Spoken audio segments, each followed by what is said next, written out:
Alright, as promised, every ten days is a shirtless day. So it's 11:15 right now. We go to 11:25.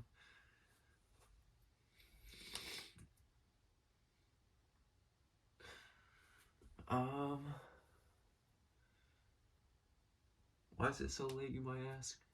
Well, I spent the last hour and a half, 2 hours working on my Moby Dick presentation. It's me and a partner, and we did chapters 36 through 40, and I was specifically assigned 38, 39, and 40.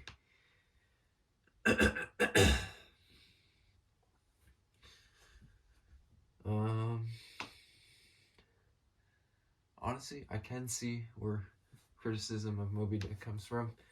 Like, our teacher had to skip a couple chapters, which she thought were irrelevant to the plot. And I do have to say, there was one chapter, especially boring chapter in there, that had absolutely nothing to do with the plot at all. There was one about him cataloging whales and like explaining what they look like and like their species and stuff. Like, what is even the point of that? Anyways, the chapters that I worked on were in like a drama format, like say you're to read Shakespeare, Macbeth, or like, you know, Romeo and Juliet, something like that. They were in that kind of format. Basically, the first two chapters that I did were soliloquies, and then the last one was like chapter 40 is more like a traditional play.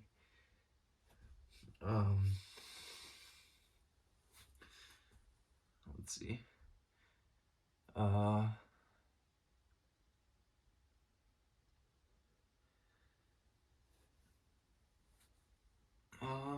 What even happened? Basically, Captain Ahab, he's like this insane captain who he commands a lot of respect because of his experience, but he got scarred by this albino whale named Moby Dick, and Moby also bit his leg off. So now Ahab has a like a whalebone leg, artificial leg, and Ahab's really obsessed with getting revenge on Moby. What else? Oh yeah, and then basically Ahab has just revealed to the crew that whoever can kill him can get this like golden coin that he has, and it's worth like a good amount of money, especially during those times, which the book setting is around the 1800s, early 1800s, pre-Civil War.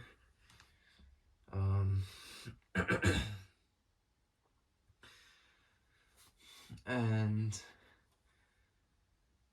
Starbuck is the first mate, Stubb is the second mate, Flask is the third mate. And chapter 38 kind of follows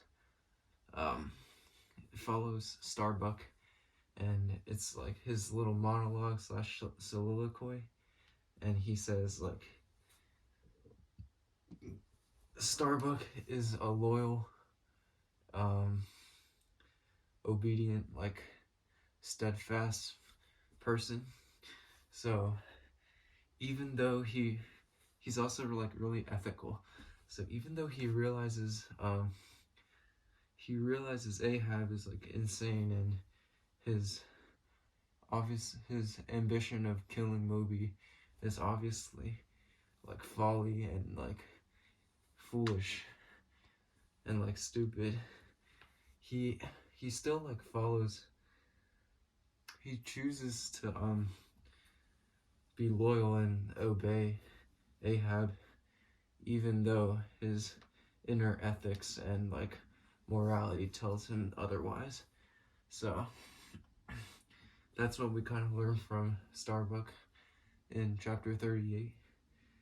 39 is Stub. He's kind of he's kind of insane right now. He's described as laughing to everything. Even like, it's not even that funny, but he's just laughing at like the absurdness of it all, the hopelessness that he feels. He's kind of like, he's described as like good-humored and intelligent and like what's the word, like experienced, but he's also sort of like careless and like a pushover. Like he's indifferent to things. He's like, meh, whatever. So he, in this soliloquy, is like laughing over and over again at like the absurdity of the situation, as well as like his hopelessness and his feeling of despair. The chapter 40 is on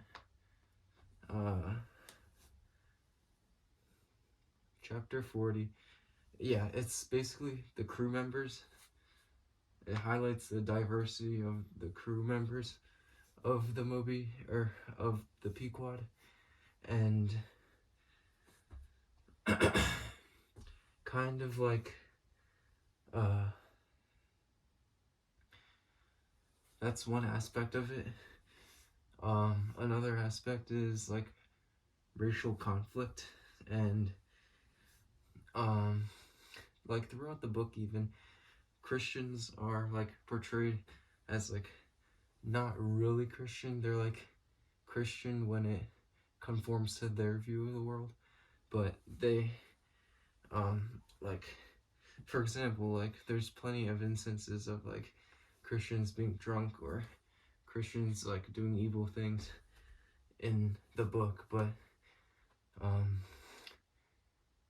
so that kind of like juxtaposes like it juxtaposes what the world views Christians, and he offers like native people, like black people and quote-unquote savages, as being more of like civilized and like calm and serene, just to like kind of like flout those, you know, superstitions and preconceived notions of those kinds of people during the 1800s. Yeah, he does that in this chapter through through like the chaotic party going of the sailors versus the calm nature of Tashtego, the harpooner, the Native American harpooner. And yeah, there's also a conflict between the other harpooner, Dagu, who's like a really tall black man, and a Spanish sailor. And then finally, the chapter closes with Pip, who's a young black boy who plays the tambourine for the crew. And he closes with Pip kind of like asking God for mercy from the sea, the weather, the crew themselves, like the crazy and drunken Christians, and also from the great whale.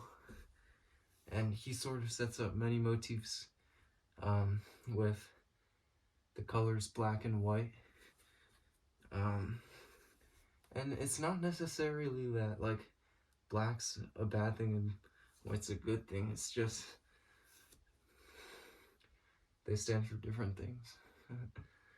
And with that, you know, my time's almost up. can't believe I spent this whole time talking about Moby Dick, but it is what it is. That's day 60, guys. Thanks for watching, and I'll see y'all tomorrow. Peace.